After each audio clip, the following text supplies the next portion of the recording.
Welcome to the Bureau. I'm Eivor Valamut, and today we're going to be looking at the DLC for Assassin's Creed Shadows, The Claws of Awaji. So sit back, relax, and let's jump into the Animus. A long lost daughter, desperate to earn her mother's love. たまる葉の先に集まる空の形を見逃すな時を止めて息を飲む待つのは言い訳今な時無べなく空の下 All you need know is that Awaji is mine.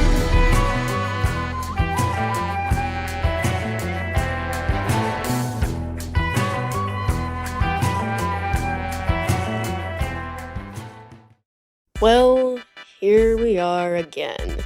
We're diving back into Assassin's Creed Shadows. I haven't played Shadows since they put in that new Portuguese ally who you find watching the hideout from a bush, like a completely normal person. And then you watch him do whatever this is, which activated something primal in me. Am I only mentioning this to show you this animation? Yes. Putting aside me being mildly petty, we're here to talk about the DLC for Shadows, Claws of Awaji. I gotta say, playing 110 hours just to get to the base game is kind of wild. Joking, I'm only joking. But I make this joke because playing the Claws of Awaji is basically the Templar versus Assassin story the base game was promised to be.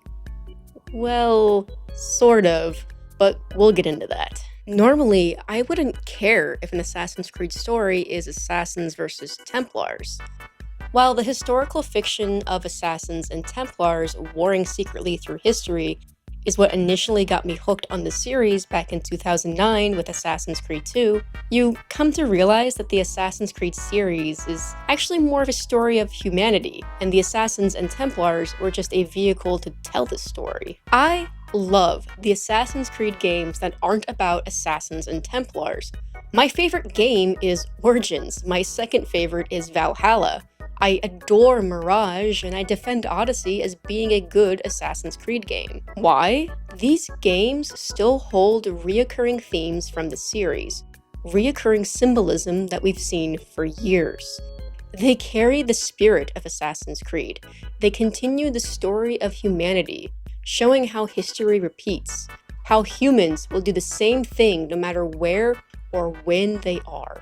Plus, as someone who's deep into the lore, having world building and lore expansions doesn't hurt either. So, why do I care so much about the lack of Assassins and Templars in Shadows? I care so much because as someone who wasn't terribly interested in Japan as a setting, I was at least happy to hear that the focus of the game would be about Assassins and Templars, something I know I would enjoy despite the setting. We were promised, emphasizing the word promised, a game about Assassins versus Templars. And for those of you who have seen my Shadows video, you know in detail how we just didn't get that at all. We got a story about a league that sat around supposedly putting the previous shogun back in power, even though it felt more like they were sitting around waiting for Naoe to take them out. We got a story where the Assassins and Templars were not only not involved with each other, but they were also side stories, afterthoughts to the main game. We got a story that ignored pre-established lore, a story that supposedly had assassins but then gave them a new name and then made them feel more like shinobi that just happened to have hidden blades rather than assassins. They did not fight for the people, they kept sacred relics safe for the Emperor. Sacred relics that we'll never get to see because they are based on real sacred relics of Japan that the public are forbidden to look upon. The MacGuffins will always just be boxes to us, the player. No Isu artifact in sight. We got a story where one of the main characters, Yasuke, felt like a secondary character. The game felt more like Naoe's story, and on top of that, Yasuke was an underbaked character, even on the gameplay side of it. he can only fight. They tried to sell Nawe as a stealth character, but she has good combat. Nawe is a fully fleshed out character compared to Yasuke. This is just a brief run through of points that I broke down in depth in my original video. But I think they're important points to keep in mind as we go forward when talking about Claws of Awaji. This DLC is made by Ubisoft Bordeaux, and I think the developers at Bordeaux are incredibly talented. Their previous Assassin's Creed works include the Valhalla DLC Wrath of the Druids, and of course Assassin's Creed Mirage. When it comes to Claws of Awaji, well, I can't blame them too much for how the story went. Quebec didn't give them a lot to work with. If I didn't even like Shadows, why am I forcing myself to play Awaji? Well, I'm not. As much as I didn't like Shadows, I'm still an Assassin's Creed fan, and I was genuinely curious to see how the game would end. So yes, the Claws of Awaji is meant to be the ending of the main game. And while I got it for free because I pre-ordered Shadows, the fact that this DLC just doesn't come free for everyone is just, for lack of better words, it's stupid. As a long-time Assassin's Creed fan, I have never seen main story content locked behind a paywall before. Every other DLC has just been additional stories in case you wanted more content for whatever game. Though, for Odyssey, they did lock out the modern-day story behind the Fate of Atlantis DLC. I wasn't happy with that choice either, as it explains why Layla is with Sean and Rebecca in Valhalla. Getting back on track. I just really hate that the Claws of Awaji costs money. Well, let's see, how much? Oh, $25? Well, why? Claws of Awaji at its base is like 10 plus hours. The last DLC I bought that promised about 10 plus hours of content was the Hidden Ones DLC for Origins, and I paid $10 for that, and it was worth it. Curse of the Pharaohs was about $25 new if I remember right, but that DLC is not only my favorite DLC, but promises 25 plus hours of content. How is Awaji $25? I played Awaji at my own pace, taking my time with it, and I finished after about 21 hours.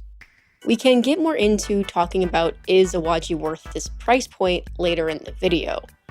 I think by now I've done enough preamble, let's just get into the story of Claws of Awaji. We start at the hideout. Have you ever known me to fail in my tasks? Yes! Nawe speaks to a new contact of Hanzo's named Konatsu. She explains to Nawe that there is a puppet show in Setsu that may have a lead to finding her mother, Tetsuyu, which is already an odd statement. A puppet show as a lead to finding your lost mother is unorthodox, but finding out about said random puppet show is me thinking too hard about it, right? Right. According to Yasuke, this is something Nawe has been seeking for a long time, and define a long time? Nawe didn't even think her mom was alive for most of her life, and in the base game, at least between the Honnoji incident and Mitsuhide's death, that was about 2 weeks. Yeah, really take that in. If we go by historical accounts, between the death of Nobunaga and Mitsuhide is around 2 weeks. I'm starting to think they just really didn't think through the season's mechanic. I just needed to slip that in because I only learned about this after making my Shadows video and was kind of floored learning it. I wish I knew that fact sooner. I would have made it a whole talking point in that video. But back on track. Nawe and Jinjuro head to Setsu for the puppet show. While waiting for the puppet show, you can find a note about said puppet show, explaining about how the puppets hold great significance in the prayers to Ibisu on Awaji Island. As someone who isn't the most familiar with Japanese culture, I didn't know who Ibisu was. Googling, he seems to be a god of fishermen and luck, and is a patron god for fishermen and tradesmen. This makes sense with Awaji, I just wish the game, once again, taught us more about religions like Shintoism. For now, the puppet show is about to start. Let's grab a good seat. Heed my call, my esteemed friends, as I recount the epic story of Awaji Island and the greedy shinobi who visited its shores.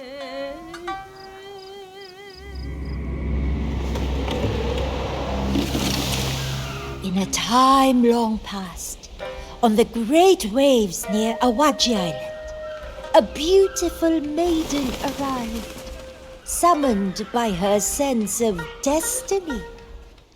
The visuals for the puppet show are shown to us as a stage show, and I am such a sucker for creative visuals like this. I honestly love this. Look at the backdrops. Look how stylized the whole stage is. The use of lighting for scenes.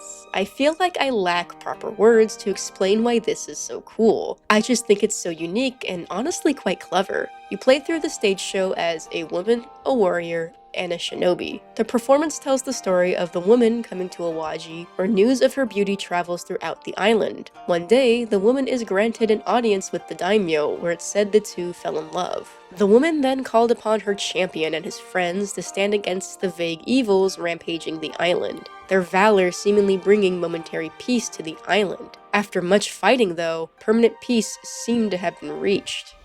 But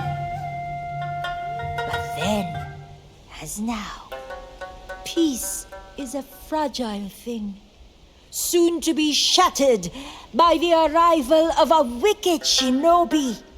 Now we play as the shinobi, the supposed disruptor of peace, driven by an allure of some treasure. After stealthing through the island,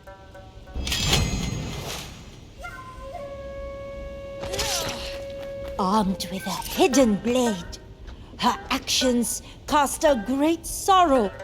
the shinobi finds her treasure. The woman, the maiden from earlier in this story, knew the shinobi would come and set a trap. The shinobi tries to escape, but is unfortunately caught and locked away.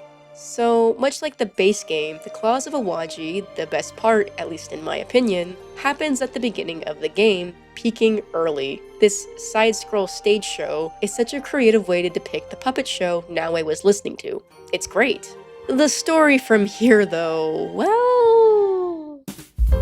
After the puppet show, Naoe is convinced that the shinobi with the hidden blade in the story must be her mother Tetsuyu, so she heads to Awaji. Awaji is a rather small island, so once she arrives on its shores, Naoe starts trying to ask around for the shinobi from the story, trying to find her location. After eavesdropping on a man and a guard in, well, an inn, the guard mentions a caged shinobi, so Naoe follows the guard. After confronting the guard, he doesn't give up the information Naoe seeks, so she convinces him. He then tells her the shinobi is under the tenshu at Sumoto Castle. Naoe heads there, sneaks through the castle, and at one point finds a note to someone named Lady Yukari about how they tailor-made the puppet show to better fit the supposed truth of her arrival to the island, omitting any mentions of usurping or invasion. I very much appreciate that this DLC brings back notes strewn about the map. I actually missed that. But whoever this Lady Yukari is, it seems that she is the maiden from the puppet story. Also, it seems the puppet show being an important aspect of prayer to Ibisu was a lie. Okay, so Naoe makes her way to the prison, opening the doors, and... Tsuyu.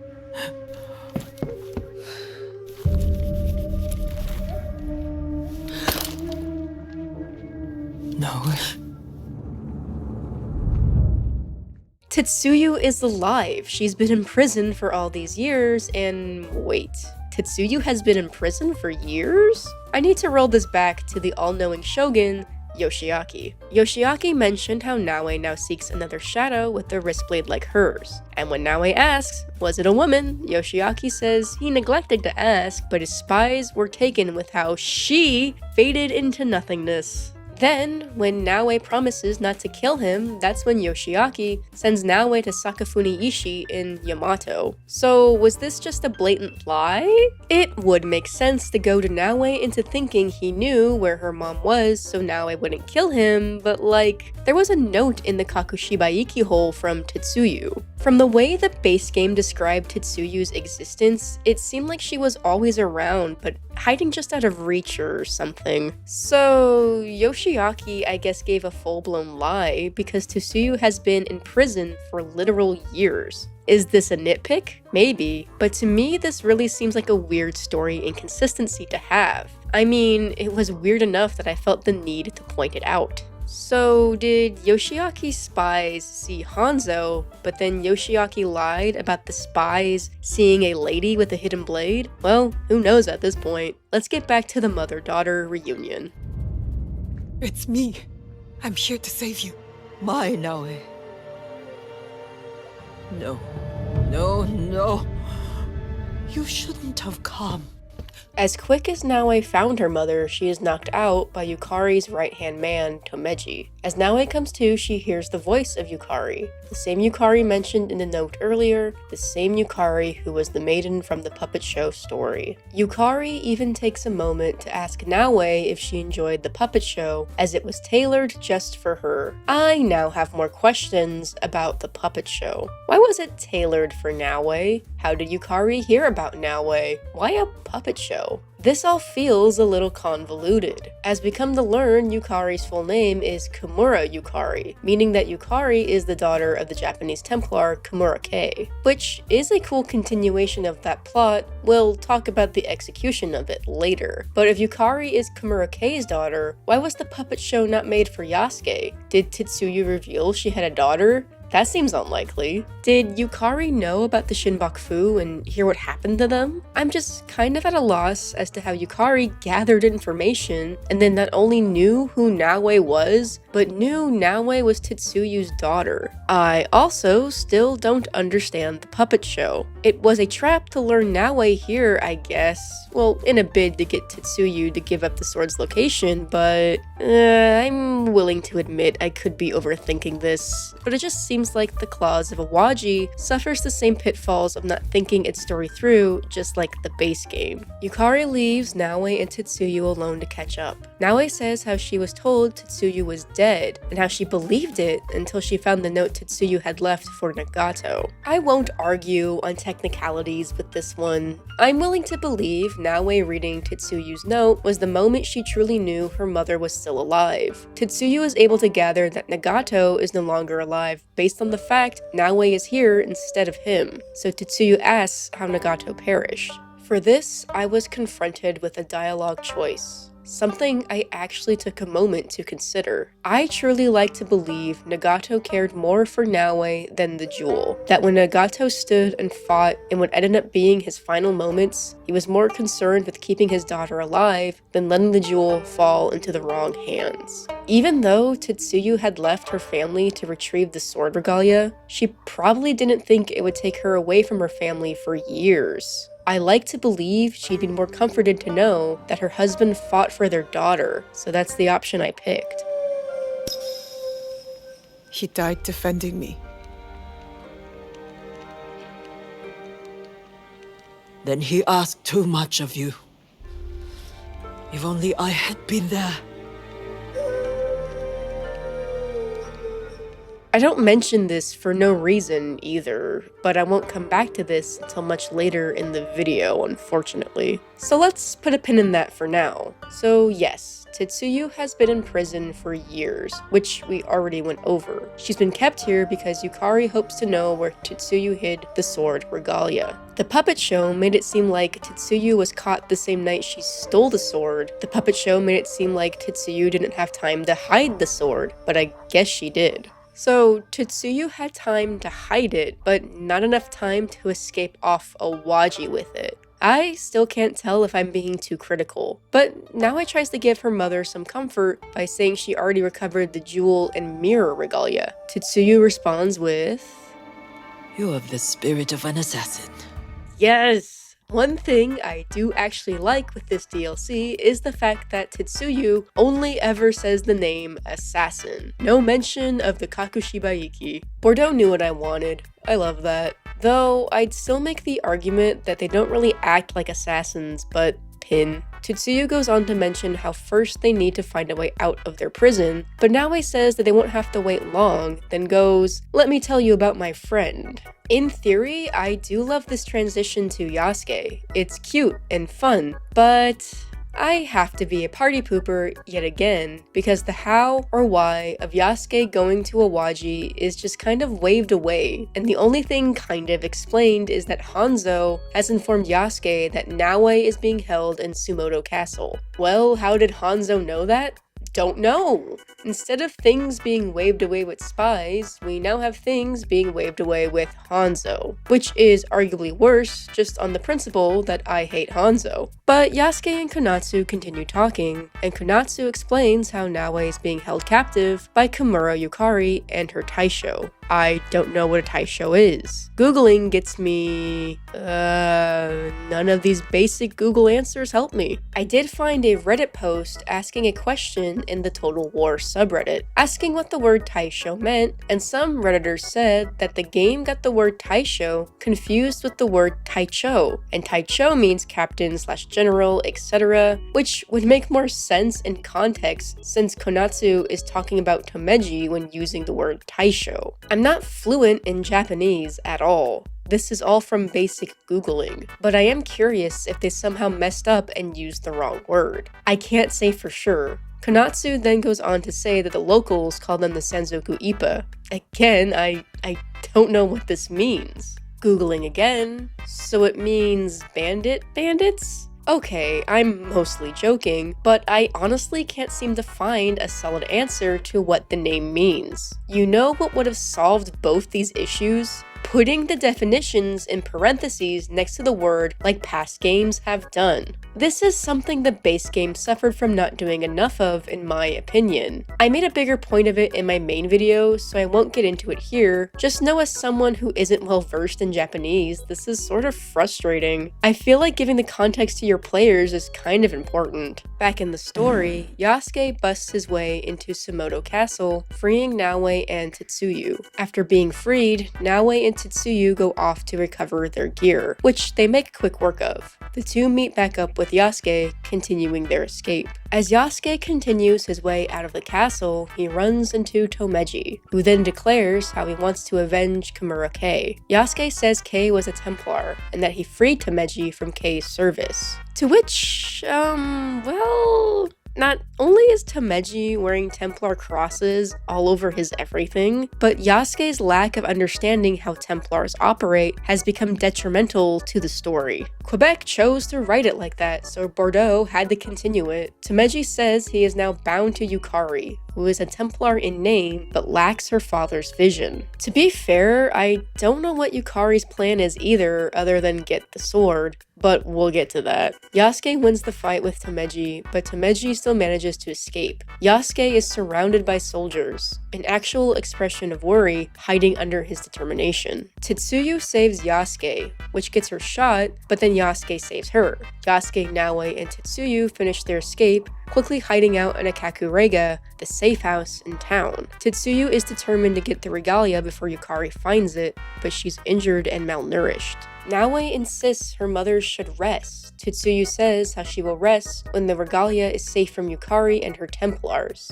Yasuke says they have faced Templars before, which, no. Remember, the Assassin story and Templar story were very much separate from each other in the base game, so only Yasuke has faced the Templars. Well, unless you actually did finish the story with the Portuguese ally. I think his whole deal had to do with Templars, but I stopped the story as soon as the game gave me another ring of targets to track down, because screw that noise. Just so many circles.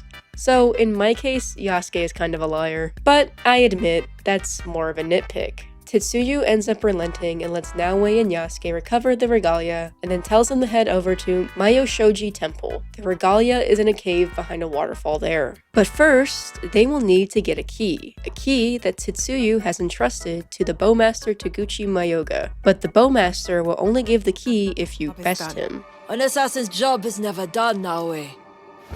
After I have made one of you, you will understand. I would honestly love it if Naoe became an actual assassin, but I won't hold my breath. Let's just go get that key. After beating the bowmaster and receiving the key from on top of a hill, Naoe is ambushed by, unknown? What is that? It's the unknown! After beating back her attackers, Naoe heads to Myoshoji Temple. Yasuke meets with her there. Your mother said that she hid the regalia in a cave behind that waterfall. My mother, Tsuyu.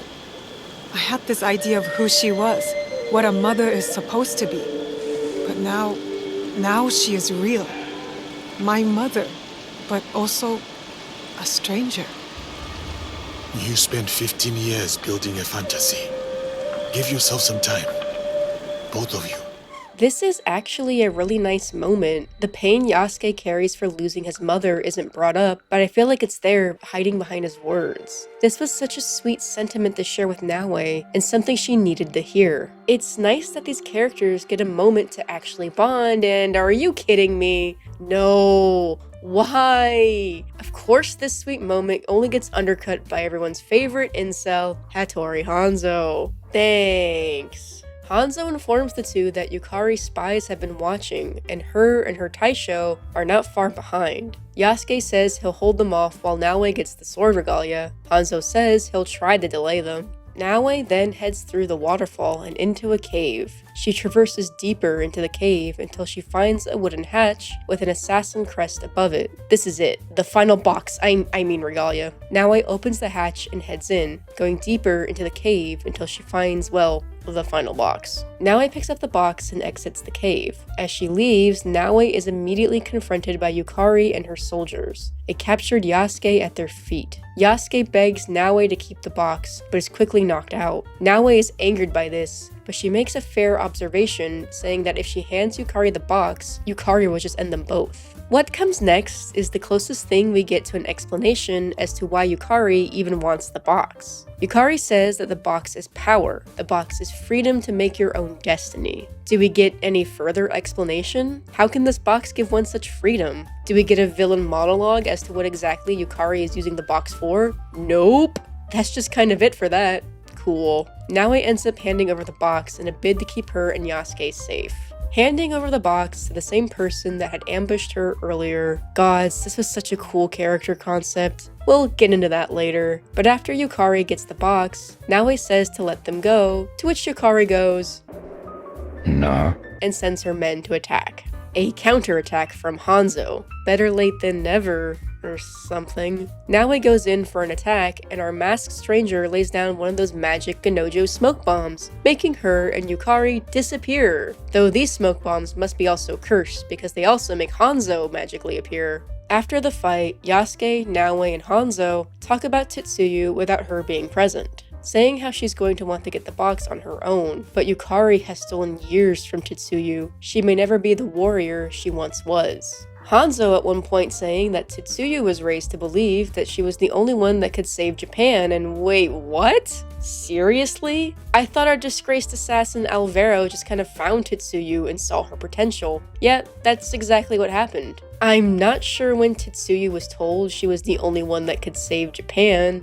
but anyway, Naue says she'll confront her mother and tell her what's happened. Yasuke even trying to comfort Naue by saying how she won't be alone, and how some of the blame lies with him. Hanzo then says he cannot come with them because Tetsuyu will become enraged if they even mention Hanzo's name. Yeah, me too. So Naue and Yasuke return to the safe house. Tetsuyu asks what happened, and Naue takes the blame for losing the box, saying she gave it to Yukari to keep Yasuke safe. Tetsuyu blames herself for this happening, but Naue still holds on to no, this is her fault. Tetsuyu then gets a little harsh.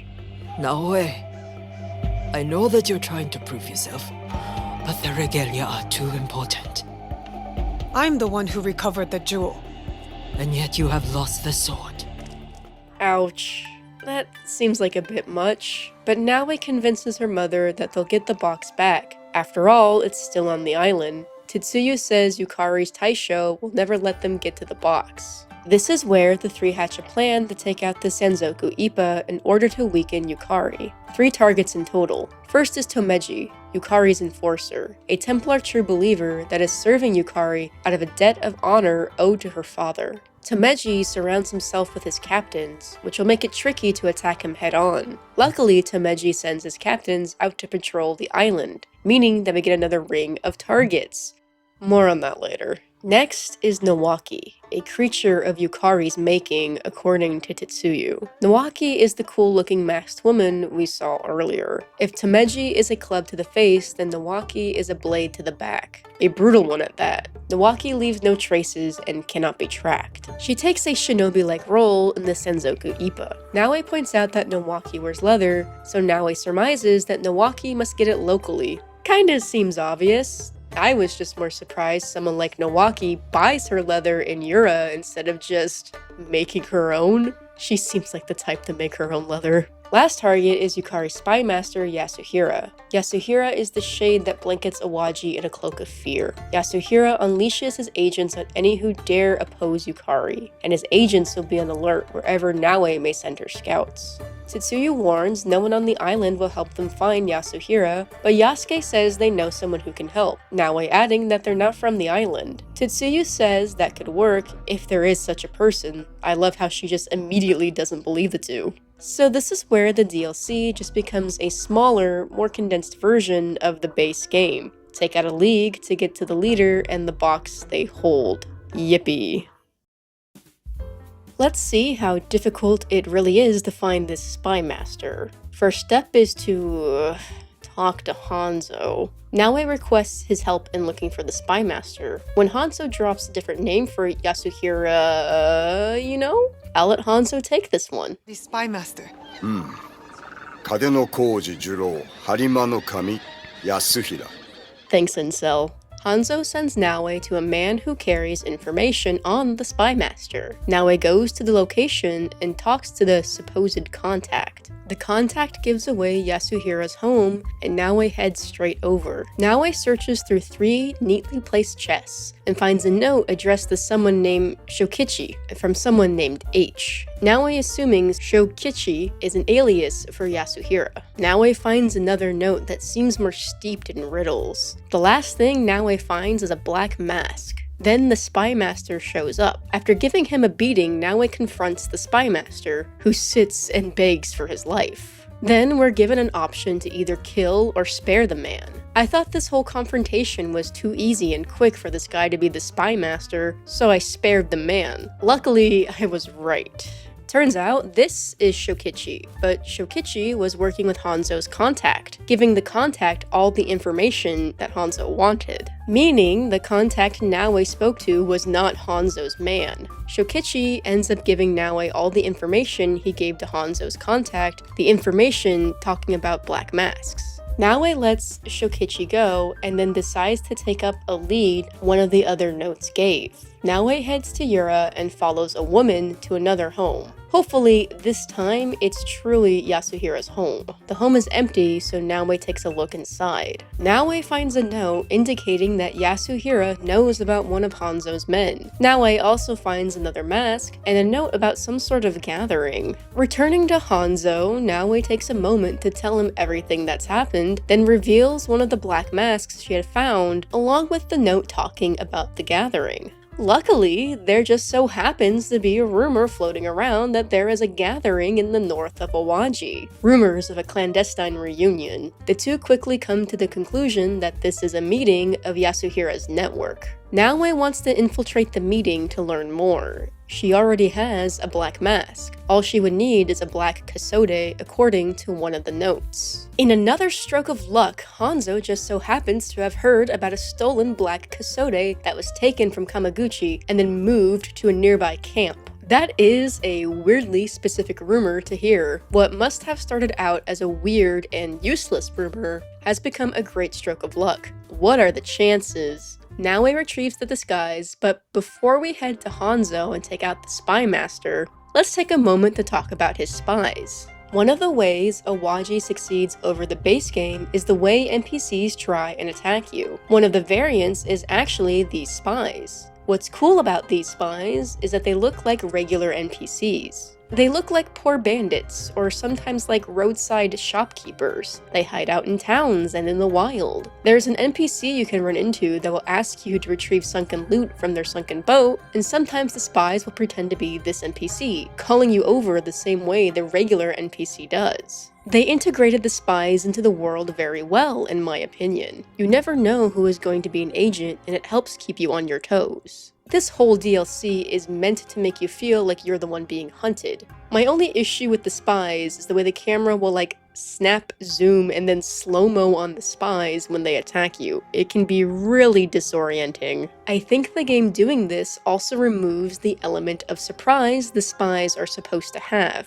kind of feels a bit handholdy. I feel like there isn't too much to say about the spies, not necessarily because they're bad, they're just simple. Random disguised NPCs that can attack you. The concept is solid, even if the execution of them is a little lacking. Getting back to the story, Naoe returns to Hanzo, and Hanzo says he has pieced together the puzzle, and then just repeats information him and Naoe already figured out the last time they met. Yeah, I thought you two already had figured out that this was a meeting of Yasuhira and his agents last time you two met, but okay. Naoe decides to put on the disguise she acquired and infiltrates the meeting. It's easy to figure out which masked person is Yasuhira, and Naoe immediately makes her way over to him. Naoe asks Yasuhira for an audience alone with him, but Yasuhira says everyone wants his attention, so we play a game of gossipy teenagers. Yasuhira wants Naoe to walk around and gather rumors, then return to him. So Naoe pretends she's in middle school and gossips/eavesdrops on other masked agents, then returns to Yasuhira. Yasuhira is intrigued with Naoe, so he grants her an audience alone. That was surprisingly easy. Naoe talks about a dangerous man she needs to take out, but worries her blade will attract attention. Yasuhira makes his suggestion. Have you considered a sleeping draft, for example? A sedative? Of course. There are so many ways to get within striking range. I have much to learn. And I have so much to teach. You? Turns out the fake contact from the beginning was Yasuhira. I had no memory of what that contact looked like when I first played this part, so seeing Naoe react like this had me terribly confused at first. But now it all comes together. And you are Kadeno Koji Juro Harima no Kami Yasuhira, spymaster of Awaji. Call me Yasu. Your mother did. We were close, her and I. You know, I have never met so resilient a woman. One who required such varied persuasions. Stop! All the traditional methods were useless. I had to try everything. Even gave her to that creature Nowaki for a while. The fun they had. So yeah, this guy is a creep, to put it lightly. I suppose this falls back onto Shadows just painting its enemies in a very black and white manner. Awaji also struggles in not really having any nuance or areas of gray this series is known for. We're not meant to feel even the smallest bit of conflict when stopping Yasuhira. In the end, Naoe sees him as the coward she claims her mother saw him as. A coward hiding under his little black mask. Next is Nowaki, the creature of Yukari's making. We start our search in Yura, talking to a leather merchant. Naoe insists she is here to help the merchant with Nowaki and asks for everything he knows about her. It does take a little convincing, but the leather merchant tells Naoe to go find someone named Shiro at the Hunter's Lodge. Shiro is the one that strips the hides for the leather merchant. That's how the two know each other. The leather merchant also explains how Shiro knew Nowaki as a child, and it clouds his vision on her. He can't see her evil. So Naoe finds this Shiro and starts a conversation with him. Immediately, Nowaki interrupts the two of them and attacks with her shinobi. After beating back the attack, Naoe is able to talk to Shiro and get the information she needs, learning that Nowaki's childhood house still stands, and that it is rumored Nowaki visits Sennomiya Shrine every morning. Shiro then offers to tell Naoe about Nowaki's youth as a way to help Naoe understand Nowaki. Learning about Nowaki's youth is absolutely optional. You do not have to learn it at all. It's honestly rather useless, which does suck. I wish Nowaki's backstory was actually important to the plot. Only one piece of her backstory is tied to the story, but you find that information at her home. At the time, I sat and listened to Shiro's story about Nowaki's youth because, in all honesty, I was invested in Nowaki. I found her to be an interesting character. I was hoping she'd get expanded on more so she wouldn't just be a one-note character. But she's an antagonist in Shadows, so For now, let's just take the important information from Shiro's Nowaki backstory. What happened to her that she is now so malevolent? Nowaki was raised by her older sister, Suma. They grew uncommonly close, but Suma was cruel. She associated with outlanders, strange men who carried crosses. Templars. She became their enforcer, hunting and killing their enemies. Nowaki learned from her. When Suma was killed by the outlanders' enemies, Nowaki retreated to her old home. Naoe goes to investigate Nowaki's old home. Immediately, traps can be seen. Traps that covered the entirety of the walkway to the home, and even worse, covering the interior of the old home like a spider web. After defusing the traps, Naoe jumps inside the house. In the house is a note from Suma, Nowaki's sister. The note describes how Suma truly believed in the Templars, believing they would save them from the tyranny of petty daimyo and their zealots. Sounds like the Templars are doing more for the people than the assassins. That's wild. But that's only if we can believe the note. Suma ends out the note telling Nowaki to look for these men of the cross. Naoe then finds a Templar cross pendant and decides to take it with her. The next step is to just ambush Nowaki herself, and yeah, it's just that easy. If you track the targets in the order I did, the targets become easier to find, in a sense. The stories around them becoming simpler. Finding Nowaki is really just finding a leather merchant that tells you about the lore dump NPC, and that NPC removes things that could have maybe been gameplay. So yeah. Before we repay Nowaki for her now 2 ambushes, let's talk about Nowaki's shinobi. Much like the spies, the shinobi are NPCs that will hunt and attack you. Like the base game, they are found in bushes, but unlike the base game, they actually function a bit more like historical shinobi. That's because they use caltrops as a trap to try and stop you. We finally got to see caltrops. The shinobi also use these tripwire traps that you saw Nowaki use in her home. These traps will cover the rows excessively or be as simple as a singular tripwire. The point is, it makes you pay attention as you traverse the island. Again, it keeps you on your toes. The shinobi working in tandem with the spies do give you a sense of being hunted, though you are not without your counterattacks. You can manually defuse the tripwires, or even use a shuriken to defuse them. The shinobi stick to the roads, so they're more predictable than the spies, but I'd say they're more interesting than the shinobi that attack us in the base game. I'll take a small improvement where I can get it. Naoe has been hiding out waiting for Nowaki all this time, and now Nowaki finally shows up. Naoe wastes no time to confront Nowaki. Nowaki nearly attacks, but Naoe stops her by showing off Suma's pendant. Naoe tries to start up the fight again, but this time Nowaki stops her, saying, "Not here." Nowaki tells Naoe to follow her, to which Naoe listens for some reason. This is where we're introduced to the boss fight mechanic, using Observe to pinpoint where Nowaki's voice is coming from. The blue around the screen becomes more sharp, in a sense, when you're on the right path. This boss fight takes patience. You're trying to out-hunt the hunter. The boss arena is covered in traps and fake Nowakis. It's your job to follow her voice and stealth your way close to Nowaki. I actually really liked this boss fight. Normally a boss fight is just that, a fight. But this fight really felt more in line with what a boss fight with Naoe should be. 2 hunters trying to out-hunt each other. This is honestly one of my favorite things in this DLC. I just think it was a unique boss fight to have. In the end, Nowaki goes out as quickly as she appeared. An underutilized character that had such a cool look and interesting concept that was just left as flat and boring, just like the rest of the antagonists.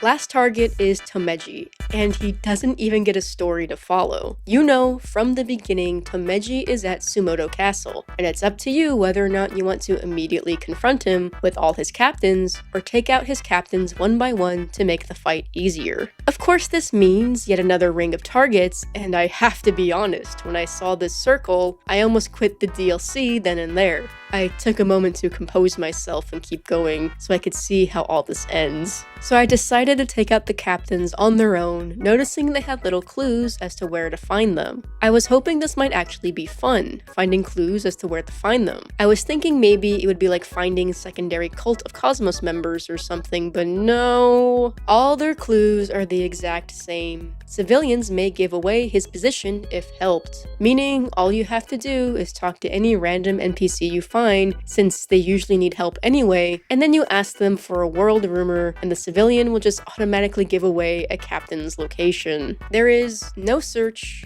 no clues or leads, it's just adding an extra step. People complain about games like Valhalla having padding, which I completely disagree with, because to me, stuff like this is padding. This just isn't fun in my opinion. Giving me about 10 captains to find in such a boring manner, to me, is what padding a game is. My recommendation for the captains is just starting big fights with random soldiers. If the fight becomes big enough, you can sometimes attract 2 captains at once. Plus, you get gameplay out of it. After defeating all the captains, you head to Sumoto Castle and talk to Konatsu. Konatsu will suggest Yasuke for the fight, as Tomeji supposedly has anti-shinobi tactics. But do not listen to her. If you prefer playing as Naoe, like me, do not listen to Konatsu. I don't know why the game suggests Yasuke for this, when they didn't give Tomeji any anti-shinobi tactics. I fought him as Naoe with my Kusarigama, and because Tomeji only does close range attacks, I was able to get such riveting gameplay like...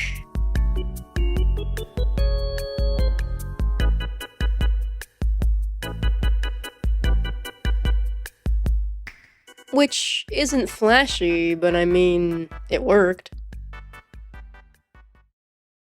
With all the Taisho taken out, Naoe returns to the safe house. Tetsuya thinks the 3 Taisho being taken out won't be enough to weaken Yukari. After all, she still has the Sanzoku Ippa. I thought Yukari and her Taisho made up the Sanzoku Ippa. I guess not. Okay. Well, lucky for us, Konatsu randomly told Yasuke off-screen that there is an Ashigaru forced to work the land to repay his debt. For some reason, freeing this one guy of his debt will show how far Yukari has fallen and may inspire the people to rise up. The why and how to any of that is not at all clear to me. Even after Googling, I'm not sure what the importance of freeing a foot soldier means for the people of Awaji. I'm glad they do free the guy, assassins are supposed to help the people after all, but freeing the soldier is only part of the plan. Naoe also brings up the idea of using sedatives on the soldiers of Awaji, an idea given to her after talking to Yasuhira, the spymaster. Also, Konatsu mentions something off-screen about a shipment of Teppo, the 3 deciding to destroy the shipment as well. Tetsuya agrees to the plan and lets the 2 go, so Naoe frees the Ashigaru,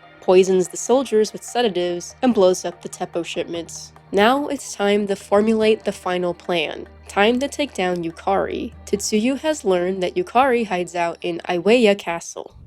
I will infiltrate her stronghold and grant Yukari the end she deserves.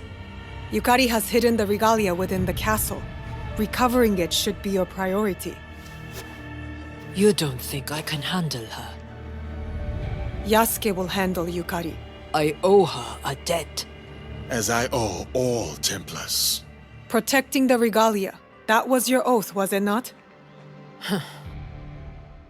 I still really hate that Tetsuya's oath is to the regalia and not, you know, defending humanity, but we can re-rant about that later. Naoe plans to use her spy disguise to slip into the castle, and somehow there is an ally behind the walls of the castle that will know what Naoe can use to burn the barricade that will then let Yasuke through. The flames will signal for Yasuke to attack. His attack will also draw forces to him, allowing Tetsuya to slip in. Naoe will clear the path, Yasuke will cut down Yukari, then Naoe will help Tetsuya recover the regalia. The plan is solid. The 3 move out. At Iwaya Castle, Naoe slips through in her disguise, finding their ally in the walls and, miss? You okay? She must be a little nervous. That's okay, I get it. It's a big night. The ally tells Naoe that there are materials that will help Naoe set the barricade aflame. Just vague materials. Okay, thanks. Naoe sets the barricade on fire, allowing Yasuke and Hanzo to fight their way into the castle. Yasuke, Hanzo, and Naoe take a moment to check in with each other before Naoe sets off to find her mother, and Yasuke goes to fight Yukari. The atmosphere is on point. The mood, perfect. Yasuke confronts Yukari, and honestly, I'm a little miffed the game locks me into fighting as Yasuke for this fight. I feel like Naoe would have also made sense for this fight, but admittedly, that's more of a nitpick. Kay died with honor. I am here to present you the same opportunity. Vengeance! Is that what you think I'm after? Killing Templars has just helped me climb the ranks. I should thank you. Yasuke seems rather confused and tells Yukari that she is left with nothing, no one at her side. Yukari then replies with asking Yasuke if he thinks Tetsuyu is truly on his side. Did he think Nobunaga was truly on his side? Her first point is kind of whatever, but calling out Nobunaga, yes, more. She is radiating her father's energy with this one. Of course, any critical view of Nobunaga is met with Nobunaga propaganda. Nobunaga showed Yasuke a future for Japan. Can you hear my eyes rolling? Lord Nobunaga showed me a future for this country. Ah, yes. A great man of the people whose humble goal was total domination. And what do you seek beyond your own gratification? What else is there? Someone will always be on top of the pile, Yasuke. So, why not me? The fight begins, the two at each other's throats. An assassin saved my life. I am in their debt. The assassins, they're all fanatics. Delusional. You want a cause to serve? Serve yourself. I'm not sure how the assassins can be delusional if the only one Yukari seemingly has interacted with is a box-collecting pseudo-assassin, but okay. Yasuke defeats Yukari in the end. Yukari gives some final words, saying how she fell following her own destiny, unlike Yasuke. Your honorable deeds lost to time. Your presence. A shadow.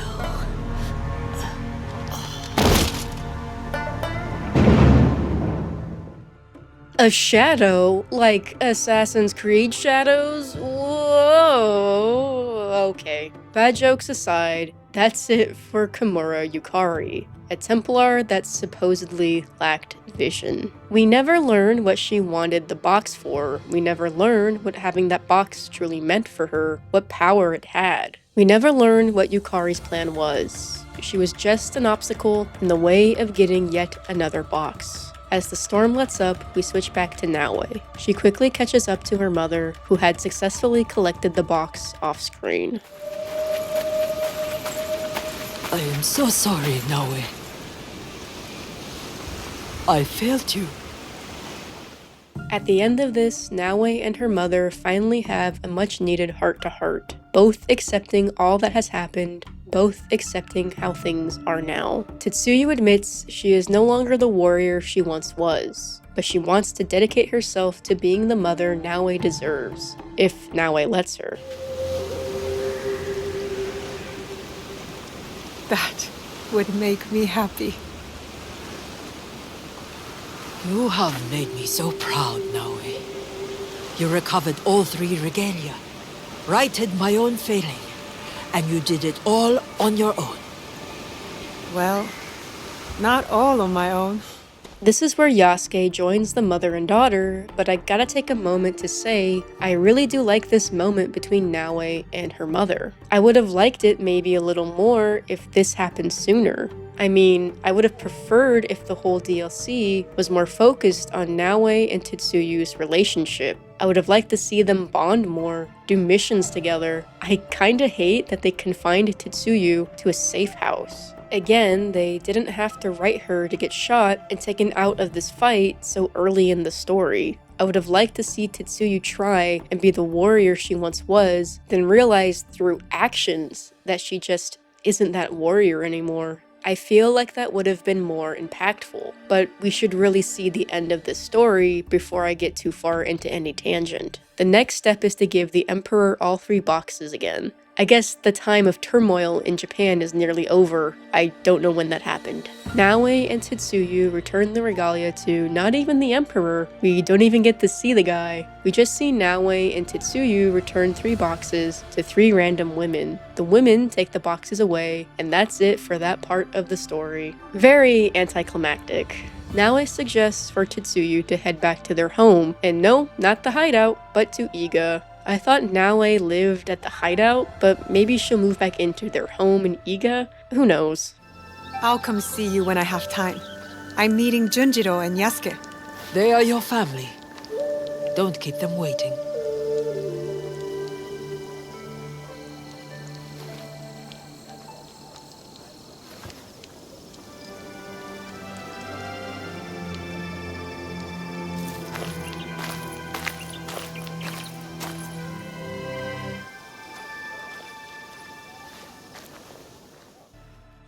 This is how the story ends. Japan is somehow close to peace now, and Naoe has her mother back in her life.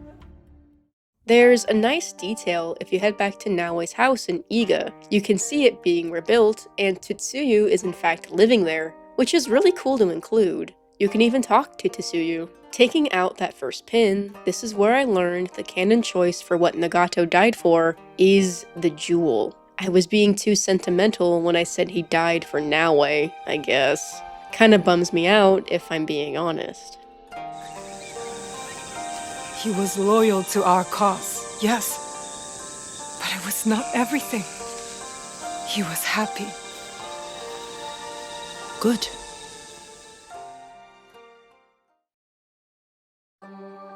The story of Claws of Awaji really doesn't feel like it affected much of anything. With everything taking place on a separate island, the conclusion to the main story starts to feel more like its own isolated thing. When the story started, I was kind of intrigued as to where it would go, but then it quickly fizzled out into nothing interesting or complex. Well, in my opinion, of course. What was the point in making Yukari Kumurake's daughter? Don't know. Yasuke made some callbacks, but was she Kumurake's daughter just to try and shoehorn a reason for Yasuke to be a part of the story? After all, this is really more of Naoe's story. The base game was as well. In my opinion, Yasuke was never implemented well enough to feel truly like a main character in either story. He's just kind of there. But because he's technically considered a main character, he has to be a part of the story in some capacity, instead of having this DLC be built around Naoe and Tetsuyu's relationship. Tetsuyu just sat around the whole DLC scolding Naoe until the end of it, where off-screen, she realizes that she is no longer that warrior she once was because of the years Yukari took from her. We never get to see Tetsuyu have this realization. She just confesses her failings to Naoe. While the moment was sweet and needed, it just ultimately fell a little flat.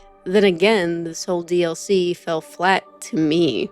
Once again, we run into the same issue the base game had, where the MacGuffin was just a box. Not to keep bringing up my Shadows video, but I'm going to have to repeat some points from that video here yet again. By making the MacGuffin the Imperial Regalia of Japan, we, the player, will never get to see what is in these boxes. The regalia is forbidden for the public to look upon, and because of this, the MacGuffin for Shadows, for Awaji, will always be just a box. Which is such a lame and boring thing to chase around, if I'm being honest. And I'm sorry if that sounds a little insensitive, but the last regalia was the sword, and I was kinda hoping that maybe just for this one, we'd get to see it. I was so hoping that the sword regalia would be the Sword of Eden that we know exists in Japan thanks to the defunct mobile game Assassin's Creed Memories. That perhaps this DLC could make me retract at least a small part of my Shadows video.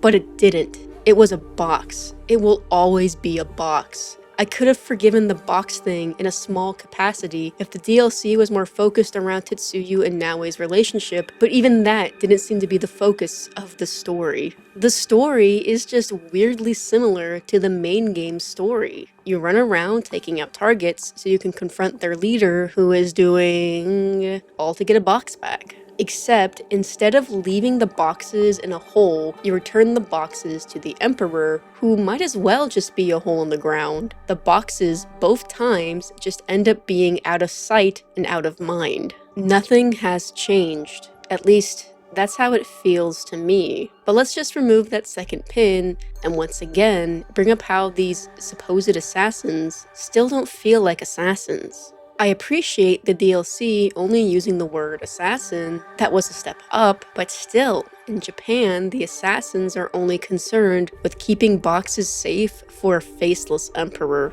Since when did the assassins concern themselves with the possessions of the royal upper class like this? The closest comparison I can think of is, this would be like if the story of Syndicate was about the crown jewels being stolen and the whole story was about Jacob and Evie trying to get them back. People would have hated that. I would have hated that. I get that the Japanese regalia has a bit more cultural significance, so maybe I'm a bit out of line for the comparison, but as an outsider looking in, I find it odd that these supposed assassins care more for boxes than the people of Japan. The assassins have always been champions of the people. Having allies in high places was always meant to help their end goals, a means to help end oppression. The assassins have never felt so, well...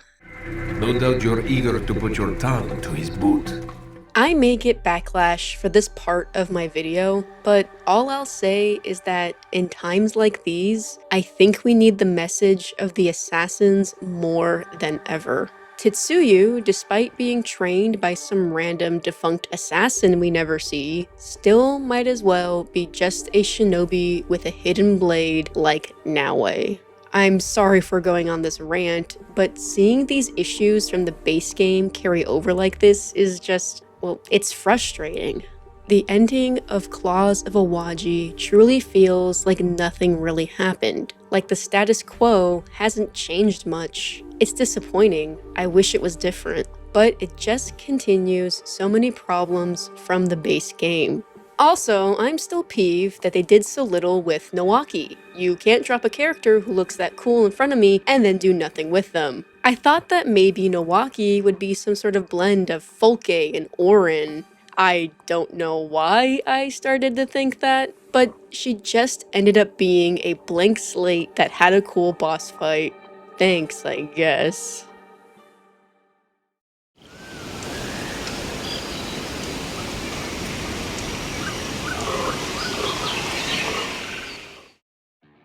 Before we conclude this video, there's still a few more things I'd like to go over. The island of Awaji is a pretty small island, so I actually took my time to explore most of it. I have to give props to the ambiance the devs created. When traversing through the woods, it's eerie, it's, dare I say, a little spooky. The wind kicks up suddenly and for quick bursts. There are whispers in the trees. Sometimes you can see puffs of weird black smoke. All of this can leave you feeling a little on edge.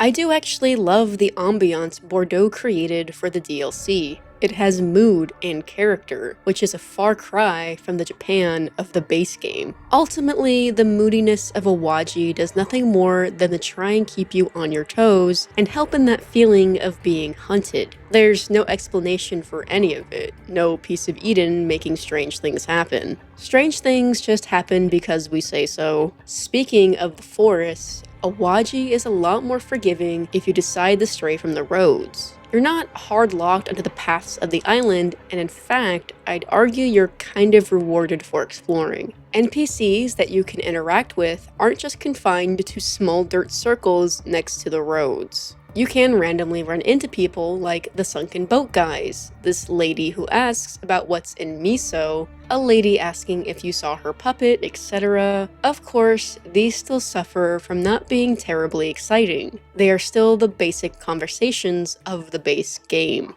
Though the extra bit of gameplay does make it at least a bit more interesting. For example, after being attacked by a spy not too far away from a town, you can find a note on the spy's supplies talking about a miso soup recipe. Then, in said town, you run into the NPC who asks if you know what's in miso soup. Little things like that. But yeah, this DLC has world-flavoring notes like past Assassin's Creed games have had. You can even pick up 3 notes from 3 different spies, shinobi, or defeating the captains. These notes lead you to treasures. My favorite one is the kusarigama you find clues for from the shinobi. You find your first marker for where to go on the road, but soon you have to stray from the roads and traverse the forest, following these eerie people-shaped trees that point you in the right direction.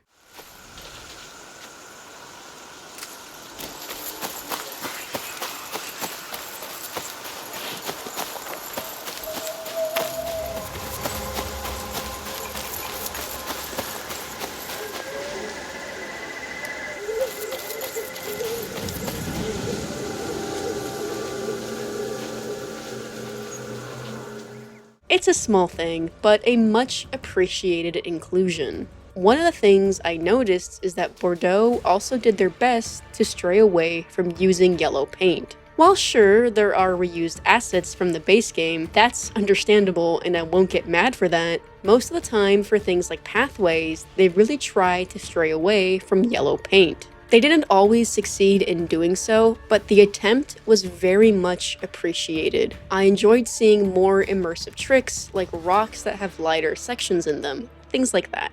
Pathways on Awaji now lead you to Sumii vantage points, which somehow makes more sense to me than those Kakushibaiki outposts. I enjoyed admiring the vistas, taking a moment to relax and reflect.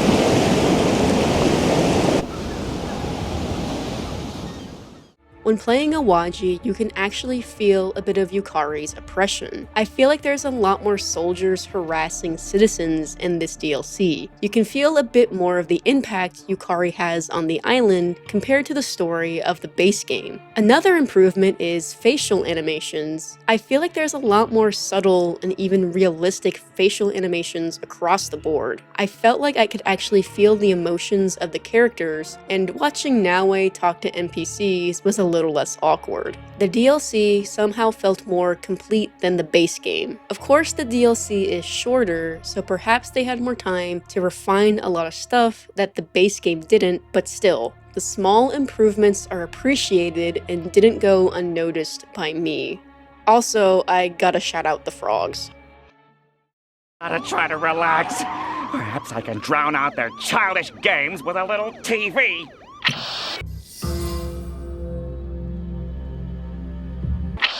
Tell us about the box. Your leader. You have won. The treasure is yours. The regalia is inside. Isn't there anything on that isn't about boxes? She hopes to discover where I hid the sword. I guess this is okay. I mean, it's not really about boxes. You have just made your biggest mistake. I give up.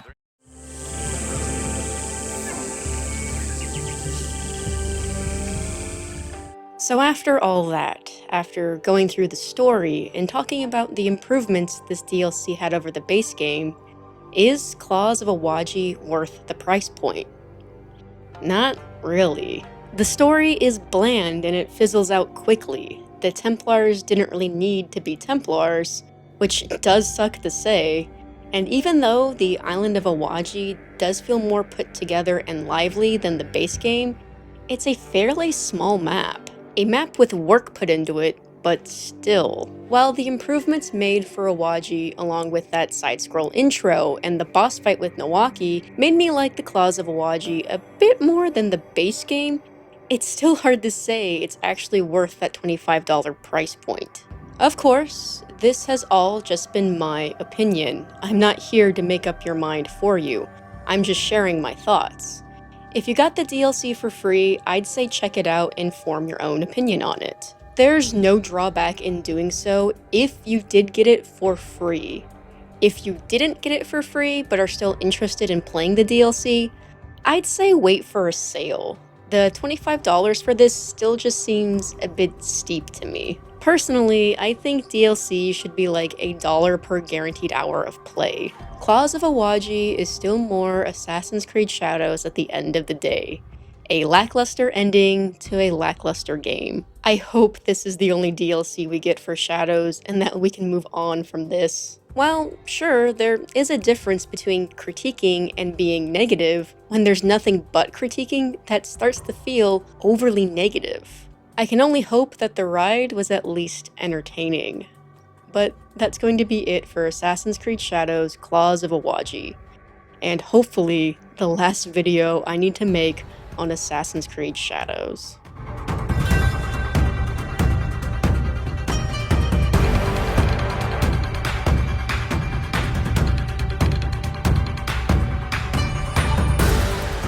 Thank you so much for watching. I hope you enjoyed your stay at the Bureau, and I hope I'll see you around for the next one.